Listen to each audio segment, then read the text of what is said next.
Yes, right there. Yeah. And maybe I'll go this way.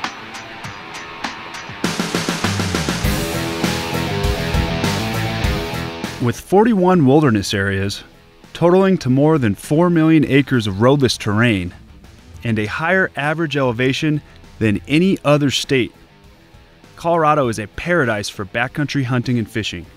Whether you're hunting elk in the high country or fishing for native cutthroats in an alpine lake, the combination of the rugged terrain and an unexpected turn in the weather could potentially lead to a life-threatening incident.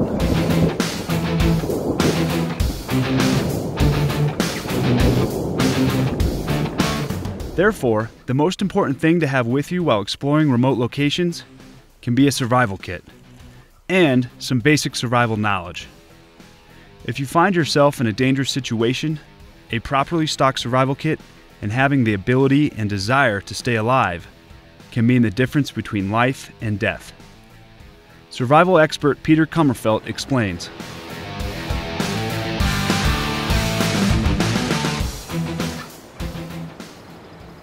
Hello, my name is Peter Kummerfeldt, and I've been an outdoor safety and survival instructor for my entire life. And I'd like to share a few tips with you today about the survival business.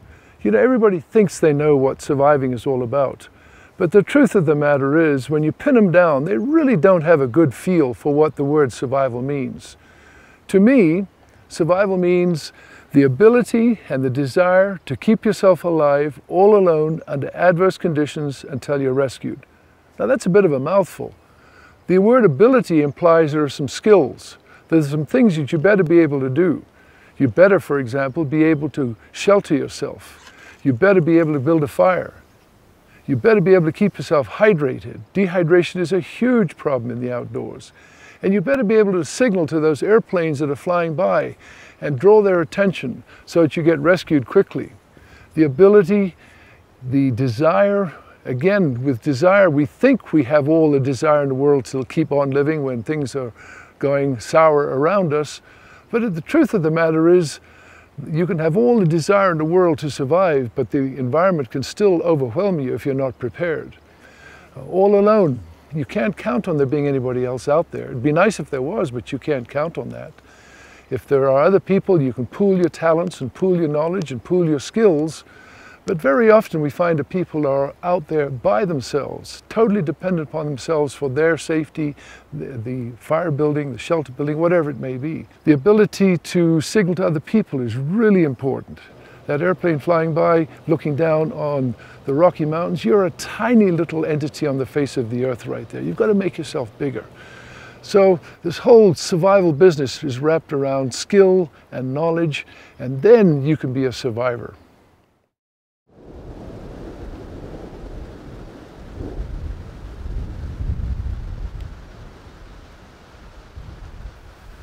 You know, people that recreate in Colorado's outdoors expose themselves to a whole series of hazards that, if they don't pay attention to, could harm them and, in fact, ultimately could kill them.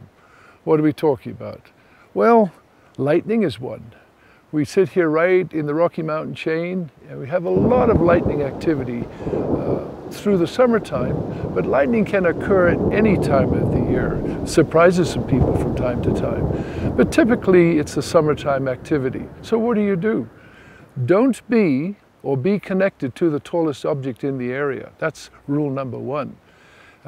Reduce your exposure, get down, move down to lower altitudes, move into timberline where the trees are all of an even height, move away from the tree trunks and stand there until the storm passes through. Stand there with your feet right close together, the least amount of contact with the ground, and if you can, squat down to a tight ball. Again, the least amount of contact with the ground. Don't be or be connected to the tallest object in the area. That tall object can track lightning right down to you and cause you harm. Metal on your body really doesn't cause any increased attraction, but it does tell the doctors where you're going to be burned. So get rid of any metal. You fishermen, get out of the water. If you can, get back into your car. That's the safest place to be. There's no guaranteed safe area. So lightning is a significant threat to your safety. Altitude is another threat, particularly for people that come to Colorado from out of state to hunt and fish. The increased altitude causes you to become hypoxic. Your brain's not functioning properly. In fact, your whole body's not functioning properly.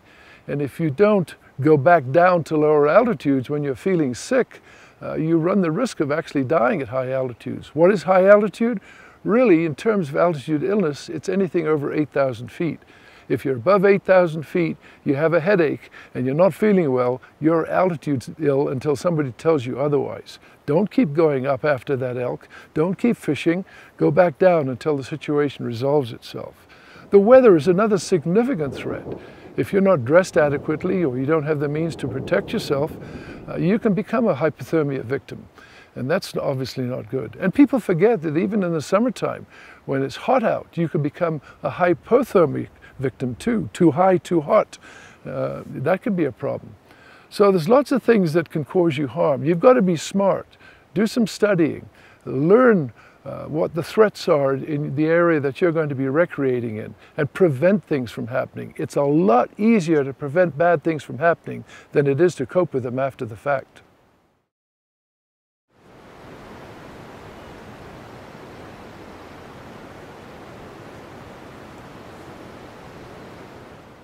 In the olden days, the mountain men days, they would carry what they called a possibles kit.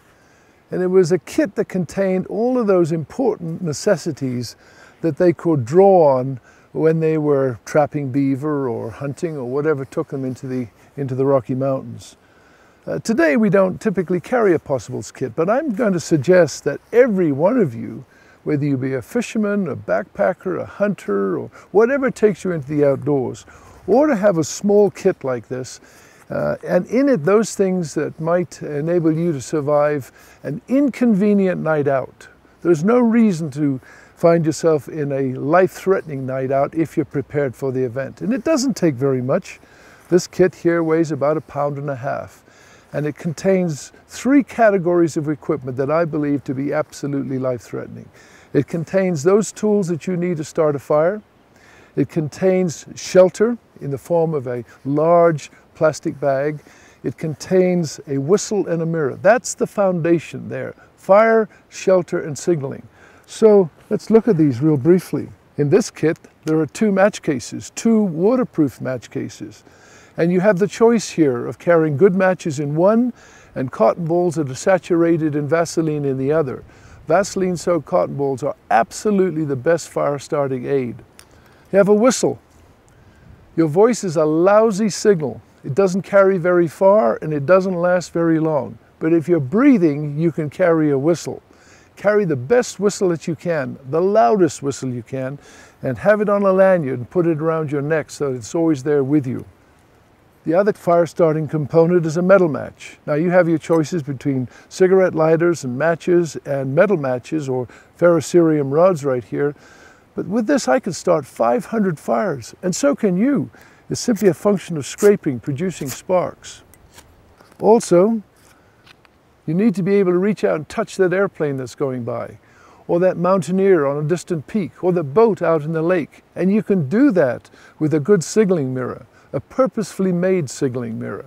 Any reflective material can be used, but if you have a purposely made one with an aiming mechanism in the middle right here, you could put a beam of light directly on that passing airplane. And I've seen the reflected light off this 2" by 3" mirror 26 miles away. So you can really reach out there and tap somebody on the shoulder. This is a large, adult-size, heavy-duty, 4 mil thick plastic bag. You may be a bit surprised by the color, but in truth, royal blue like this is a very good color for signaling. International orange, which you're probably familiar with, and royal blue are the absolute best colors. In the fall of the year, when many of you hunters come out to Colorado to hunt and you local residents head for the mountains, orange plastic bag tends to blend in with the surrounding countryside, the aspen and even the oak that we have around us today. Royal blue is a better color. This is an excellent shelter. You can crawl into it, your hands are free.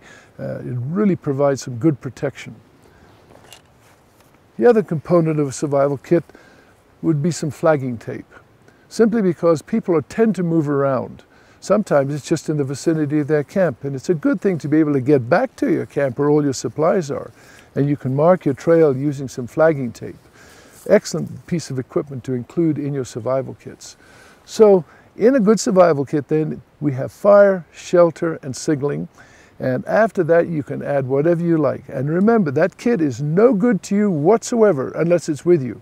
If the horse is running off with it, or it's in the trunk of your car, you left it at home, it hasn't served you very well at all. So it's got to be with you. So it's got to be small, compact, lightweight, hopefully as inexpensive as possible, but bottom line, it's got to have the right stuff in it.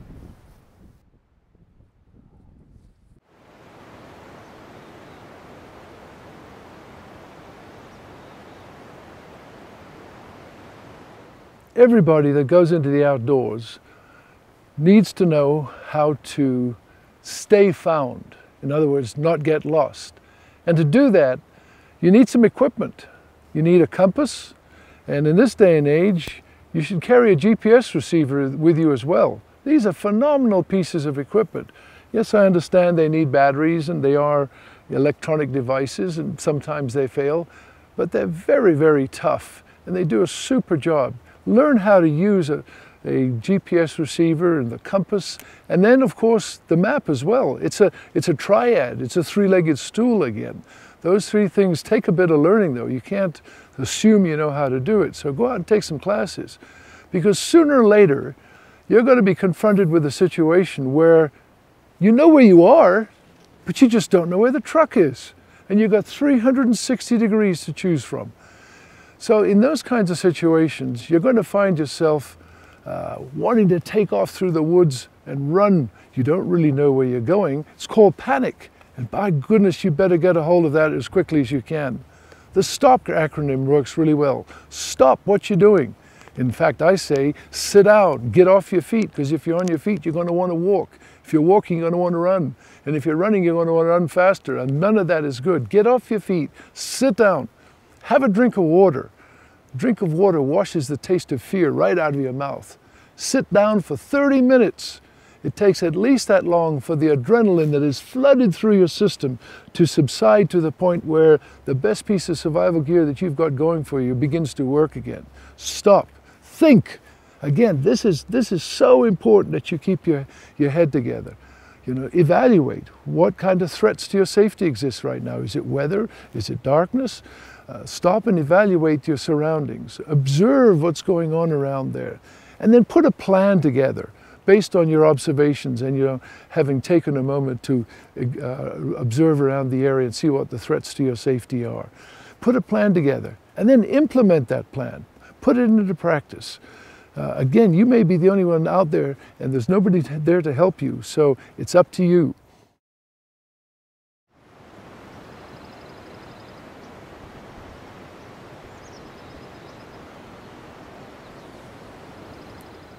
One of the reasons why people spend so much time lost roaming around the backcountry is because they don't know how to use a compass.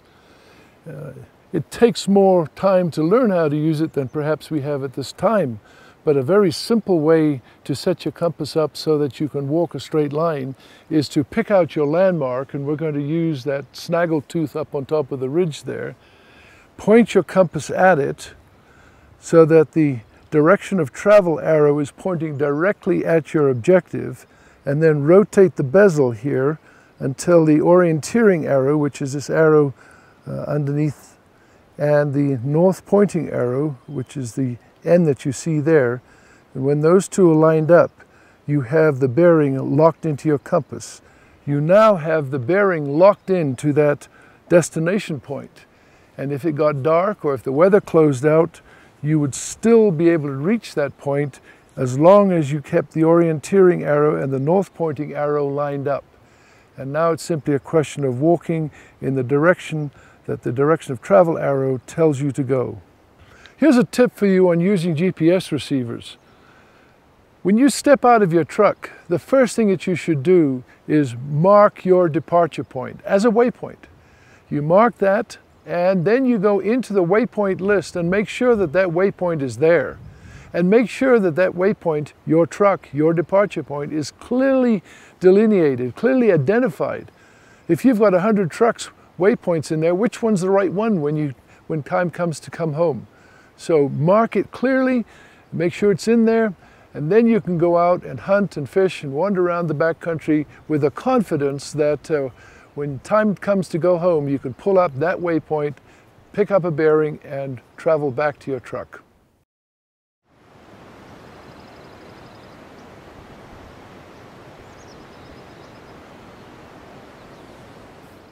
Dehydration is one of the biggest medical problems that most people face in the outdoors. You need about 2 quarts of water per day to keep you functioning efficiently, because you lose water urinating, defecating, through sweating and through respiration. That water has to be replaced, otherwise your brain's going to be affected. And the water that you drink should be disinfected. It should be purified in some manner. And you have choices, boiling being one of those choices. And the truth of the matter is, all you got to do is bring the water to a boil. It doesn't matter what the altitude is. You've killed everything that you need to worry about. There are also various kinds of filters, both bottles and pumps like that are on the market, and they do a good job. And then in this day and age, we also have some very good chemicals. For many, many years, iodine tablets have been the old standby for disinfecting water. Unfortunately, iodine didn't do anything for cryptosporidium. We now have a product on the market, tablets, that release chlorine dioxide. And chlorine dioxide does an extremely good job of disinfecting the water. It kills everything. I encourage you, if you're using iodine still, to switch over to chlorine dioxide. It'll do a better job for you.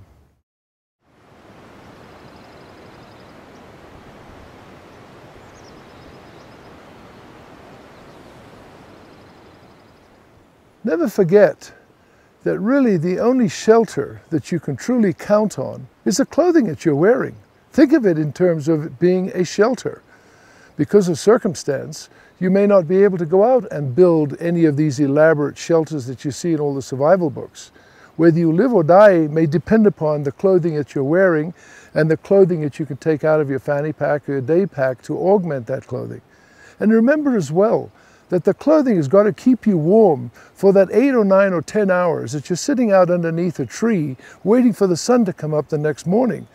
The value of your clothing and its ability to keep you warm is going to be determined by how warm it keeps you when you are inactive.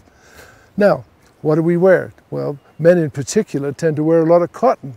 And cotton is not a particularly good fabric to have up against your skin when it gets wet. It tends to hold moisture against your skin, and you'll never be warm with wet fabric layer against your skin. Instead, switch over to some kind of synthetic, polyester. And it doesn't have to be an expensive brand of polyester.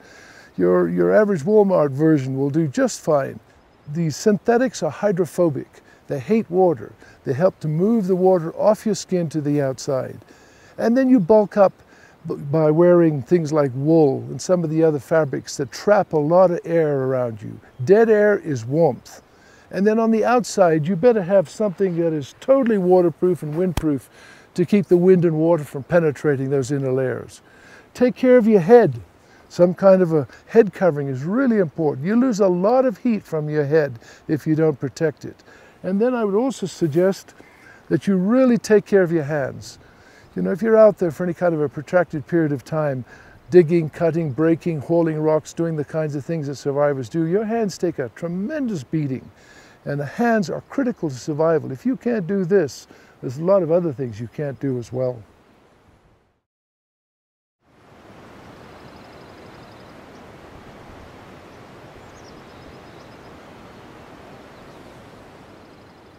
The survival books are full of all kinds of elaborate shelters that a person in trouble is supposed to build in those last few moments before the sun sets or as the storm is about to break and the wind's picking up. And now you, the survivor, is supposed to go out and build something like that. I don't know how that's done. The other thing that I have a lot of disagreement with is the inclusion of emergency blankets, mylar blankets, like the one that you see me holding here, in survival kits, or perhaps a person going down to a store and buying it and putting it in his pocket somewhere, thinking that if they get in trouble, they'll just unwrap this material, bring it around them, and spend the night there wrapped up in their emergency blanket. I wish it was as easy and as simple as the manufacturers and the writers suggest. It's not. In fact, I go so far as to say that these emergency blankets that are sold by the thousands across this country aren't worth the $2 or $3 you spend buying them. They are useless. All it takes is one little hole in that material and the whole thing comes up. Instead, what I recommend is you find the biggest, brightest colored trash bag that you can find, especially the ones that are used for lining rain barrels, 4 mil thick, tough, durable, big. This makes an outstanding shelter. And I would suggest that you get one colored blue or colored orange, like the ones that you see right here. These are the two colors that stand out the best to those that are trying to find you. Big, tough, heavy-duty trash bags.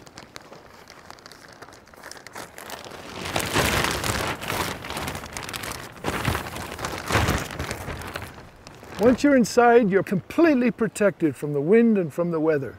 Your hands are free. If you have to attend to an injury or do something else, you're free to do that. With a space blanket, you've got to hang on to it because the moment you let go, it flies open and there goes all of your heat. You can spend hours inside here. One tip I would offer you is always breathe to the outside. You've got lots and lots of water vapor in your breath, and that will condense on the inner surface and get kind of damp inside. So breathe to the outside and you can really cut down on the condensation problem. Another very useful material for building emergency shelters is your hardware store blue crinkly tarp. You get about a year's use out of them before they begin to leak. And don't get one any smaller than 8 by 10. Smaller than 8 by 10, you don't get the footprint that you need for shelter. But the beautiful thing about tarps is that they can be erected in many different ways. Everybody seems to have their favorite way of erecting a tarp.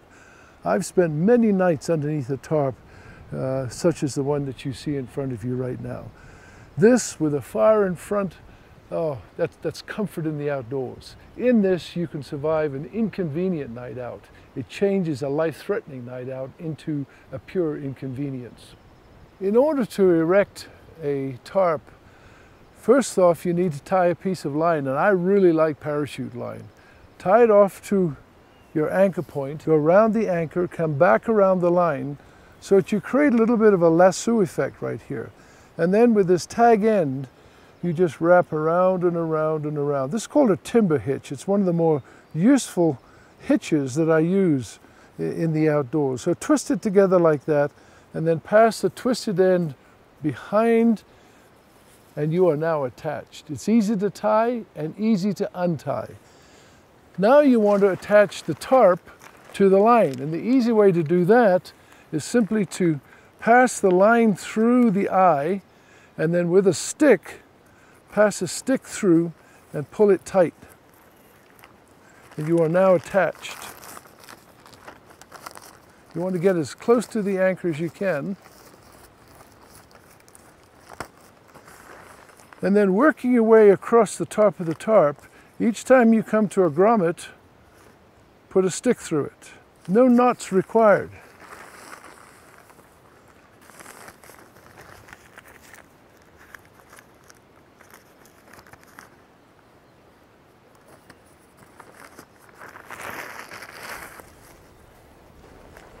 And now what we got to do is tie it off. And the way to do that is come around your anchor here and tie it off, keeping it tight. A couple of half hitches around the line work well. Having done that, all you now need to do is come down and anchor the corners. Now you might do this with a rock, or perhaps there's a piece of shrubbery growing here, but the way I like to do it, using something that you already know how to do, we attach a piece of line doubled up. You can see how I've done that right there. Come down to your tent peg, pass it around a couple of times, and then tie it off using a knot that you already know, as if you were tying your shoes, only put an extra turn in that. Works very well.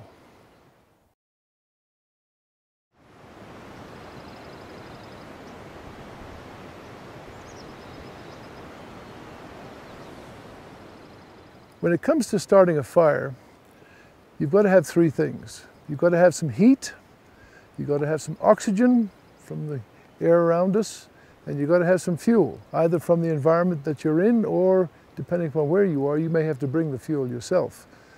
But it's the heat source that's the most important one to consider. The heat sources traditionally for fire starting have been matches, cigarette lighters, and then some other spark producing device. If you think you could start a fire rubbing sticks together, you're a better man or woman than I am. I think that is too hard to do, particularly when you need a fire right now. So you've got to have one of these other heat sources. Matches, again, there's all kinds of matches. Here we have storm-proof matches. And here we have strike anywhere matches. And we've got strike on box matches and waterproof matches and windproof matches and on and on and on and on. Well, after years and years of study, there's only one type of match that I think is any good. And that is the match that you see in my hand right here. The storm-proof matches, which up until recently were only available through REI, but now there are other brands out there with the same match. It's a heck of a good match. It is not waterproof, and it is not strike anywhere. I don't think strike anywhere is good simply because you've still got to find some material that's abrasive enough to create the heat that you need to light the match. And that can be hard to come by if you've got 2 feet of snow on the ground. So if you're going to carry matches, carry this kind right here, the REI stormproof match or a similar match under a different brand. Strike anywhere is very misleading. Waterproof is misleading. Waterproof means difficult to light. So pick the best match, and the best match is a stormproof match. Another source of heat that you have are cigarette lighters. But remember that cigarette lighters are pressure sensitive. The higher up the mountain you go, the less effective they are, until you reach a point where they don't ignite at all. They're temperature sensitive. The colder it gets, the less effective they are. They're affected by water and wind. And most importantly, you have to have good hand dexterity to flick your bic. You've got to overcome the childproofing, you've got to press down on the fuel release, and you've got to spin that wheel on top simultaneously. And that's hard to do when your hands are cold and stiff. So I don't like Bic lighters. Another point about Bic lighters too is if you drop them in a fire, they explode, and they've been known to kill people, so be very careful with Bic lighters. But my favorite is a metal match. You know, a metal match of this size here, you can start about 500 fires. I know because I've counted. Some metal matches have wooden handles, some have plastic, some have antlers, some have synthetic. Get a good wooden handle one, because if you have nothing else, you can shave down this wood into fine shavings, and you can actually light the shavings with your metal match. Good product. I think everybody ought to have a good metal match in their gear as their fundamental, their primary way of starting a fire. Now, nature does provide us some tinder. And what I have in my hand here is some pitchwood, some lighter wood, come from either fir or from pine, heavily impregnated with sap. Very, very good fire starting aid. If you can't find it anywhere else, go into Lowe's or Home Depot or Cabela's or one of those kinds of stores in the wintertime and go to the fireplace department, and you'll find the boxes of this in there. But with a good knife, you can simply shave down shavings like you see me doing. And these shavings will light with a metal match or any of the other heat sources quite easily. Just keep that all together, hit that with a metal match, boy, you've got some hot fire going right there. But you can't count on natural tinders being available to you, although it's a good idea to have a piece of that in your day pack.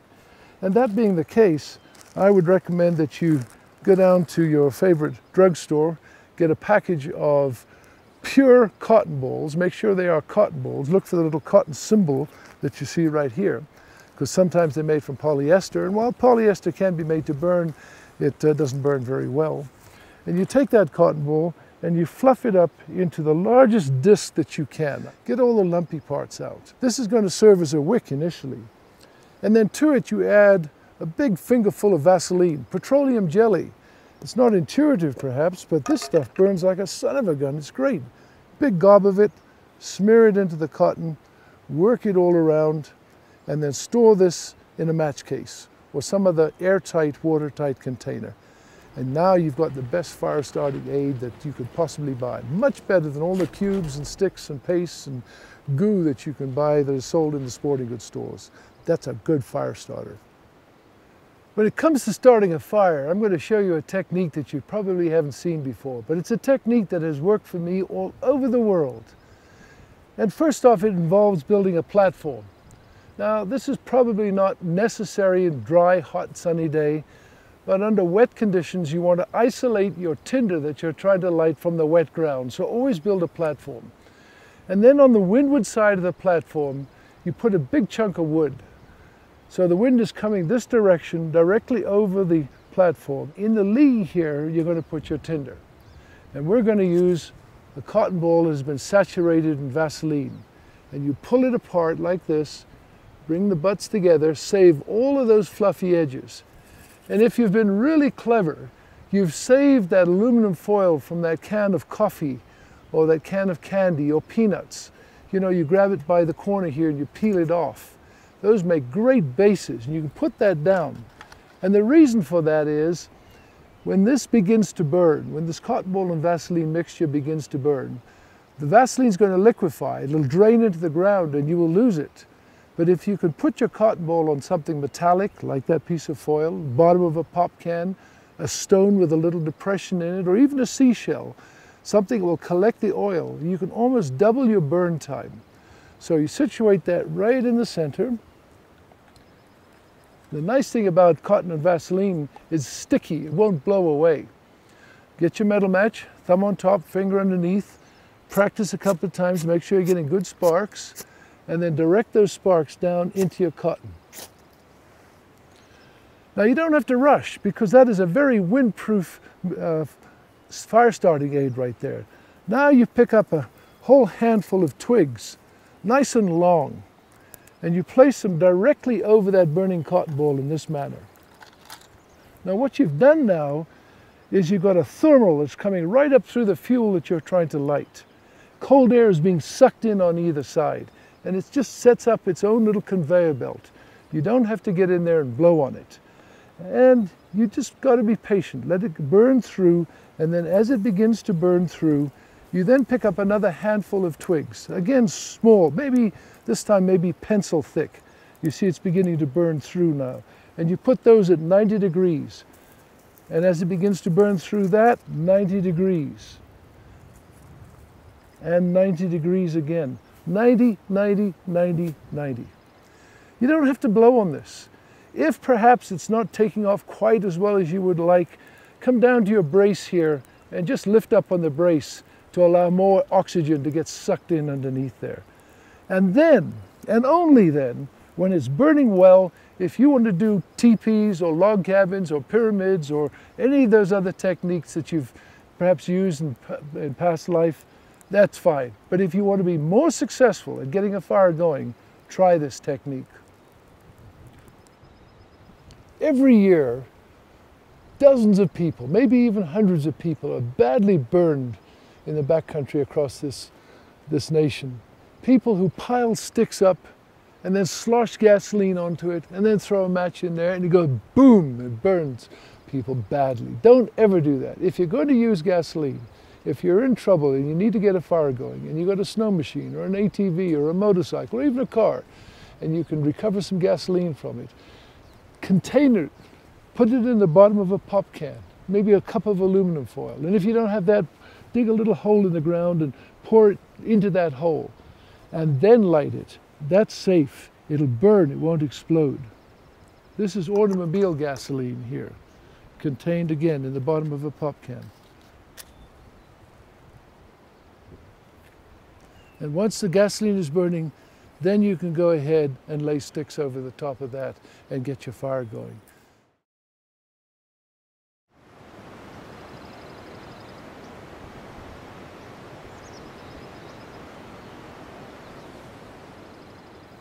There are all kinds of devices on the market for signaling. High-tech varieties of equipment and low-tech. And I got a couple of the low-tech varieties right here, namely a good signal mirror. We're fortunate in Colorado, even in the middle of winter, that we have a lot of sunshine. And if you can reflect a beam of light from your position to a passing airplane or a boat or a hiker or some search and rescue team member that's out there looking for you, then your stay is going to be a rather short one. Now keep in mind that any reflective surface can be used to bounce sunlight, but a purposefully made mirror does it just that much better. So you've got a compact mirror, or the rearview mirror off your truck, or perhaps even the little hologram on a credit card. All of those things have been used to bounce light. And if you're using an improvised method, extend your arm out and get the target between your fingers. And then bring the mirror up to your eye and shine the light on your hand, on the gap in your fingers there, and track that airplane all across the sky. Or you can put it out on a boat, out on a lake, or perhaps some hiker across the valley from you. As long as the light is on your fingers and your target is between your fingers, then the beam of light will be received by your target. Now, fortunately, there's a better way to do it, and that is with a purposely made mirror, a purposely made signal mirror. This one, if you look at it really close, has a mesh right in the center of it with a hole through it. On that mesh are little tiny microscopic glass beads, and those beads collect light. And when you face towards the sun and shine the light on your hand and look through the hole there at the light on your hand, a bright sunspot forms on that screen. And once you pick up that sunspot, you can drop your hand, and whatever you put that sunspot on, that's where that beam of light's going. It could be on an airplane or a boat or a hiker or a horseman or whatever. And you can actually bounce that beam of light clear across the horizon, all the way back. What you're capitalizing on here, if you go back to your high school physics, is the angle at which the light strikes this reflective surface is the same as its departure angle, incidence and reflection. So the sun can be low here and your target back in this direction, and as long as you can see that sunspot, again, pick it up on your hand first, then lean back. Laying down works as well. You can actually bounce that light clear across the horizon to the opposite horizon. Works great. You ought to have a signal mirror in your gear. On the high-tech end, let me just remind you that there's some very good equipment out there on the market in the way of beacons. A spot beacon like this, or some of the 4 or 6 megahertz beacons, really can reach out a long, long way via satellite and alert your family and perhaps the authorities that you're in trouble and need help. I'm a strong proponent of these beacons for those people, be they hunters or fishermen, that go off on their own into the backcountry, and should something happen, they need to be able to make contact with people at home. And you can do that with these devices, so you need to look into them and check them out. It's great gear, they've saved a lot of lives. Don't be mistaken. Colorado's backcountry is a safe and rewarding place, especially if you have the knowledge and skills Peter talks about. If you haven't already, do yourself a favor. Put together a survival kit, one that covers the basic survival categories. Remember, fire, shelter, and signal. More importantly, go out and practice the skills for each. Like Peter says, you will be a lot happier when you turn that life-threatening situation into just an inconvenient night out.